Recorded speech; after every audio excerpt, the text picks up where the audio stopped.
Computer ভিত্তিক online পরীক্ষার জন্য হাঁপানি আন্তর্জাতিক মেলা গ্রাউন্ডে কম্পিউটার ভিত্তিক পরীক্ষা কেন্দ্র স্থাপন করা হবে, যাতে পরীক্ষার্থীদের অনলাইন পরীক্ষায় অংশগ্রহণের জন্য রাজ্যের বাইরে যেতে না হয়, জানালেন অর্থমন্ত্রী প্রণজিৎ সিংহ রায়।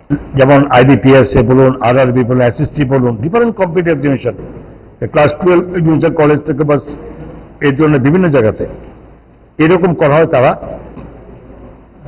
এটা রাজ্যের বাইরে যেত তাদেরকে। এবং এর মধ্যে ঘটনা অনেক শুনেছি, আপনারা সবাই জানেন, এই ধরনের কম্পিটিটিভ এক্সামিনেশনে গিয়ে কাউকে মৃত্যুবরণ করতে হয়েছে। তো এই যে জিনিসটাকে রাজ্যে অনেক ছেলে মেয়ে আছে, তাদেরকে আমাদের রাজ্যে কি করে ব্যবস্থা করা যায়, এটা আমরা পরিকল্পনা নিয়েছি। এবার এটা করবো। 1000 মিনিমাম 1000 এরকম যারা হবে এক্সামিনেশনে বসবে, 1000 উইথ কম্পিউটার অ্যাসেসরি সব কিছু নিয়ে আমরা এটা ব্যবস্থা করব। এবং এটা মূলত এখন পর্যন্ত এটা আমরা স্থির করেছি সরকারের পক্ষ থেকে, যেটা হাঁপানিয়াতে আমাদের ওই হলে আমরা সেখানে এটা সেট আপ করব।